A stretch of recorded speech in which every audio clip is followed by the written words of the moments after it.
Žinau, kad kiekvieną kartą, kai mano mokiniai perka objektyvą, pardavėjas būtinai rekomenduoja įsigyti ir filtrą.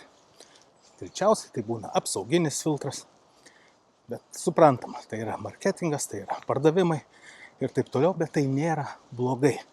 Todėl pakalbėkim šį kartą apie filtrus, kokie jie yra, ar jų iš vis reikia, ar nereikia, bus galima nuspręsti jums patiems, bet svarbiausia, kad žinot, ar tikrai reikia, ar tikrai jums verta mokėti už tai ir taip toliau. Na, o tuo tarpu nepamirštam laikas, prenumeruoti, nepamirštam paspausti skambutį, kad nepraleiskit tų video, būtinai pakomentuokit, parašykit, kokiu filtru jūs įsigiję, turit, kokios galbūt naudojat, būtinai pasidalinkit savo video su tais, kurie nori mokytis, bet nežino, nerado niekur, nei pas ką, nei kaip.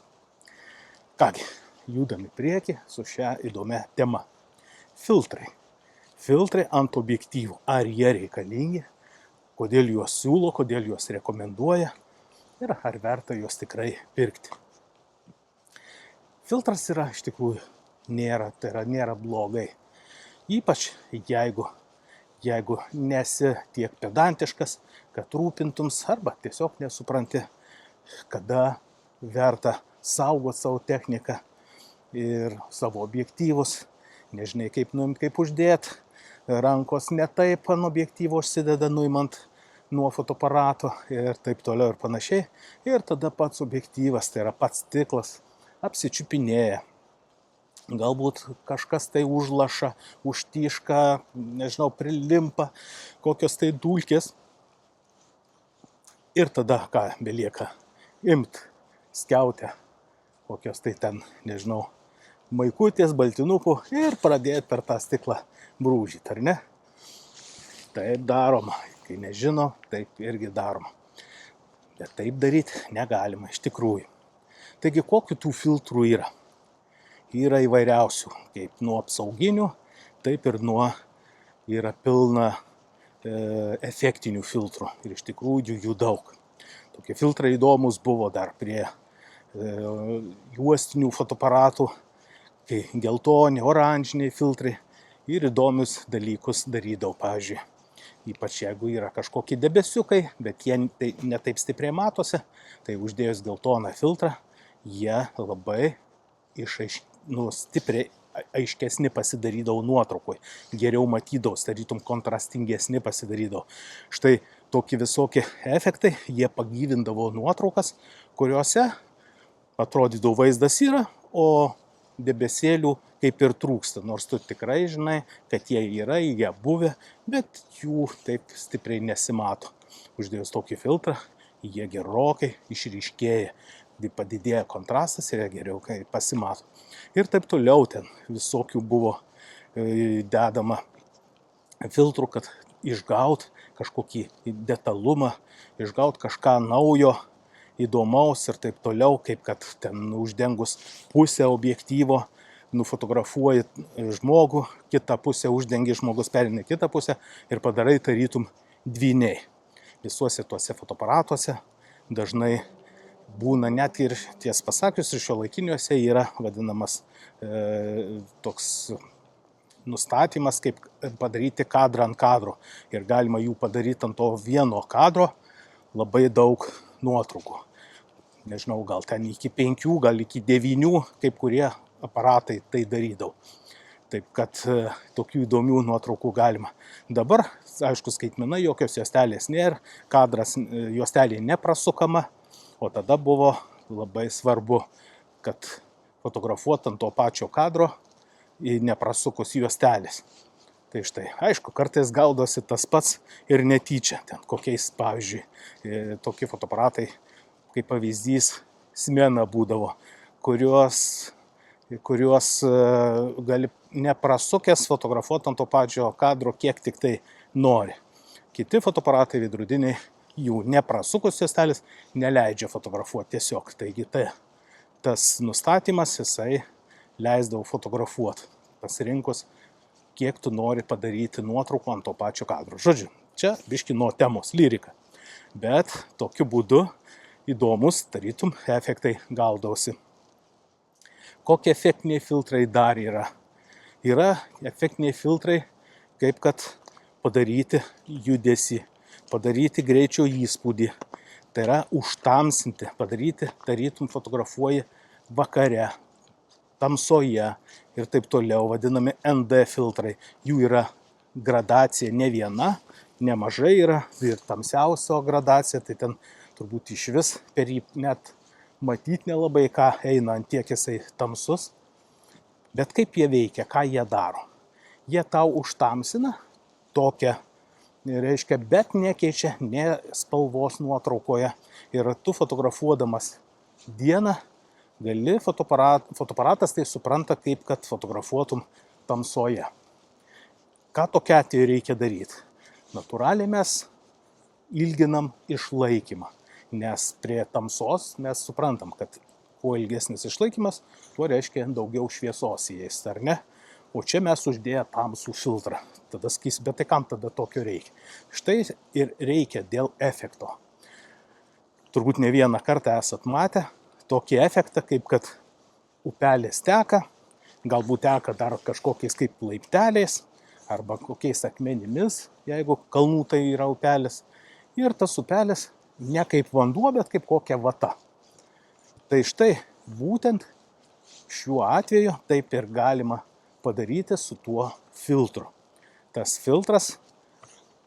filtro pagalba mes pailginam išlaikymą, o kai pailginam išlaikymą, visi tie vandens purslai, jie tampa tarytum vata.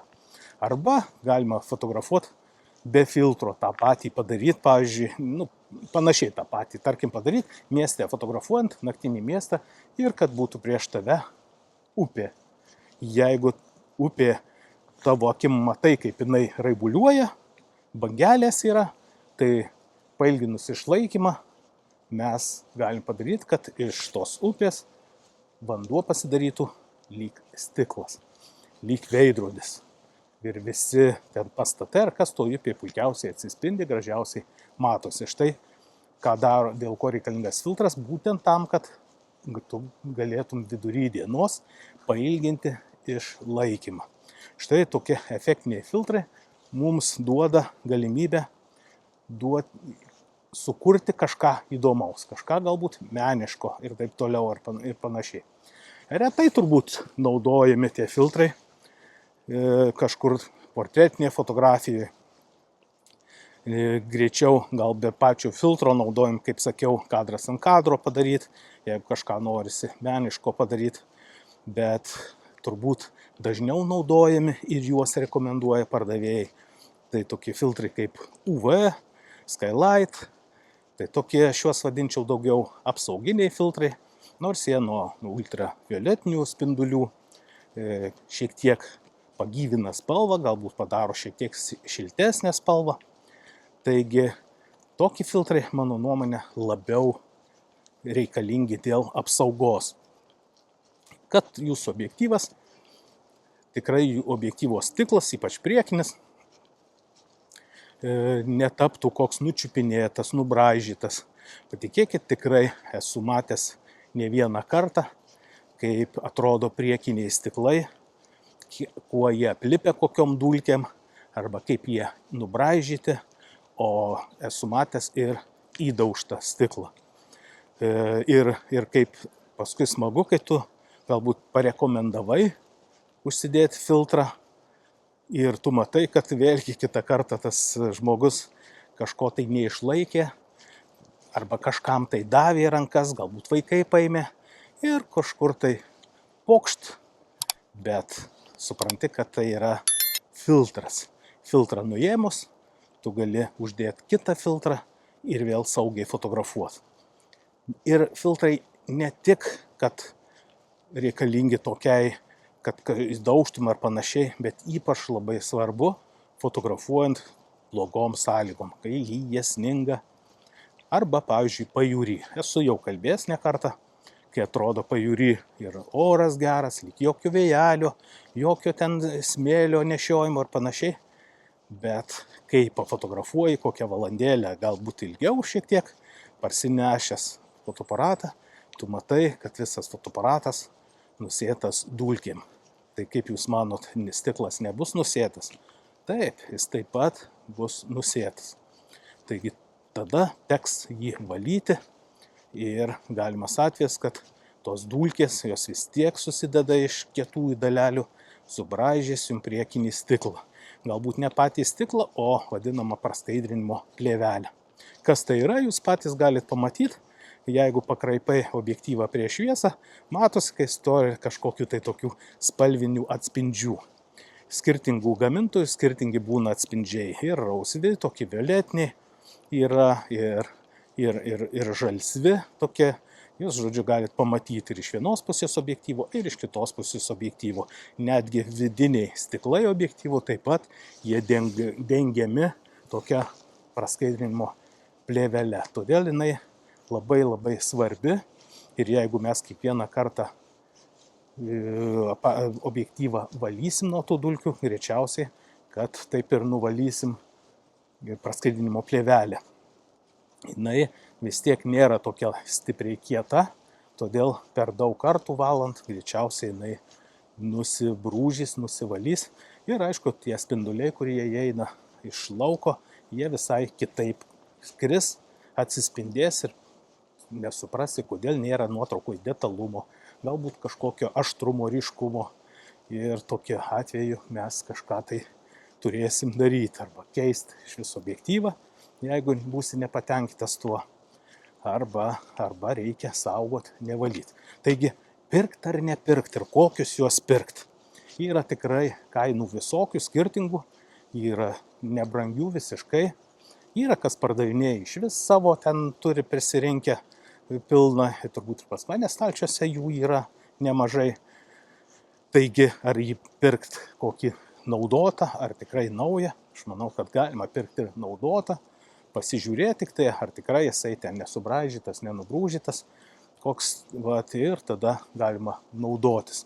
Taigi aš sakiau, kam jisai reikalingas apsaugai, jeigu tu jauti, kad tau gali, žodžiu, susibraižyti arba apsičiupinėti, vaikai yra, dar kažkas yra, kas pastoviai liečia.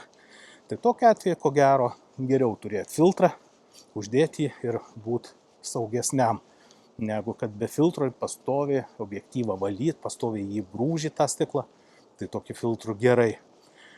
Kainos jų skirtingos nuo tų vadinamų paprastų iki tikrai žymių firmų ir brangių. Ar jie geresni tie brangus ar ne, bijau, kad kažin ar pastebėsi, kažin skirtumą pastebėsi. Aš tik vieną galiu pasakyti, kaip aš suprantu, logiškai mąstant. Pavyzdžiui, filtrą uždėjus. Ir aš tą pavyzdį, kam dažnai kartoju, pakartosiu ir dar kartelį. Įsivaizduok, kad tu kažkur tai gamtoje, kokią turi vilą, nežinau, pas draugus atvažiavai, kurie tikrai matosi galbūt jūra arba kažkas kita matosi, bet, žodžiu, labai gražu. Mat ir jūs sėdit prie to lango viduj, gurkšnojat arbatėlę, žiūrit, grožitės, kalbat apie tai. Praėjo galbūt visa diena, jau antra diena, ar trečia, ar ketvirta, ar penkta, ir kažkam tai iškyla klausimas, klausyk, o kodėl mes čia sėdim, kodėl mes neišeinam į lauką pasigrožėti ir panašiai. Tai štai, čia tas gaunasi tas pats, kas tu visą laiką fotografuodama žiūri per langą, per filtrą. Supranti, kad kažkoks papildomas uždėtas stiklas ir tu per jį fotografuoji, per jį matai. Kai mes žiūrim per langą, mes aiškiai matom, kad vis tiek mes per stiklą matom, ar ne? Žiūrim per stiklą. Kodėl neišėjus į lauką arba kodėl nenuėmus filtro ir fotografuot be filtro. Tai štai toks loginis mano mąstymas, kai aš galvoju, kad fotografuojant, ypač kažką svarbaus, profesionaliai, tai tas filtras nebūtinas. Tiesiog svarbiausia saugot objektyvą, kad ant jo jokios dulkės nekristų, kad niekas neapčiupinėtų, niekam neduot, kad apčiupinėtų, kad jokie lašai ar kažkas kita nekristų ant pačio stiklo ir taip toliau. Ir manau, kad be filtro tai nuotrauka visą laiką bus kokybiškesnė, aštresnė. Bet jeigu tu darai meninės fotografijas, tai aš manau, kad tas filtras tikrai tau nepamaišys, gali būti užsuktas pastoviai ir nesukia savo galvos. Ir manau, turėsi tai, ką nori, gausi tai, ką nori ir džiaugsis. Taip kad filtras, nemanau, kad tai yra kažkoks blogis, lygiai taip pat nemanau, kad tai yra kažkoks gėris. Visada, manau, pagal situaciją, jeigu tau jo reikia, manai, kad tau taip saugiau, ramiau, užsidėk ir nesuk savo galvos. Bet jeigu pagalvoji apie tai, kad kodėl tau žiūrėti per langą, o ne išeiti į lauką, tai tada gali nusimt. Bet jį galbūt turėt, tarkim, aš vis laik rekomenduočiau turėt.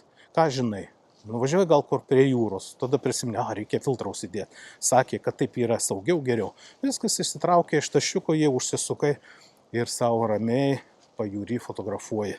Arba pradėjo lyt, snikt ar dar kažkas.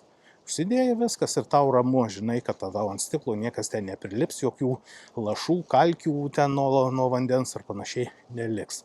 Tai štai, toks mano pamąstymas dėl filtrų ir toliau spręs tau pačiam, ar jį pirkti, ar jį įsigyti, ar jį naują pirkti, ar jį naudotą pirkti, ar jį brangų kokį nors ten, žodžiu, gamintoją panaudoti, ar gali užtekti visai paprasto gamintojo ir nebrangiai nusipirkti. Viskas paprasta, sprendžiama ir pakankamai greit. Na, o norint kažką daugiau sužinoti apie fotografiją, apie fotografavimą, apie nustatymus ir taip toliau bendrai apie fotografiją, pas mane mokytis galima 2 būdais. Pirmas būdas tai yra savarankiški mokymai, antras būdas individualūs fotografijos mokymai. Savarankiški tai yra 10 temų.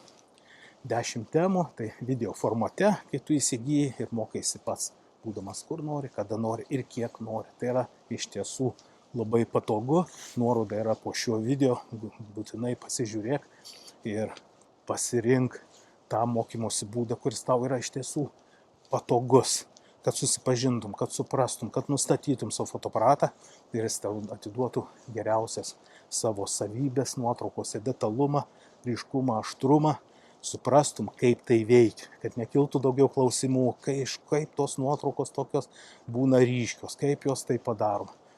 Ten klausimai, tai yra atsakymai į tavo tokius klausimus tikrai duodami. Antras būdas individualus, tai kai mokymės tik tai tu ir aš. Visas dėmesys, visi profesionalūs patarimai skirti tik tau vienam. Todėl dažnai šį pasirinka būdą mokiniai, kai nori, kad tu jam paaiškytum, kad jis galėtų užduoti klausimus, jeigu kažko nesuprato iš karto, nelaukti, kol aš atsakysiu kažkuriam kitam mokiniui, tik tada prieisiu prie jo ir taip toliau. Individualiai mokytis tai yra visai kitas lygis, tai yra profesionalumo lygis ir tu greičiau supranti, greičiau išmoksi, greičiau įvaldai savo fotoaparatą.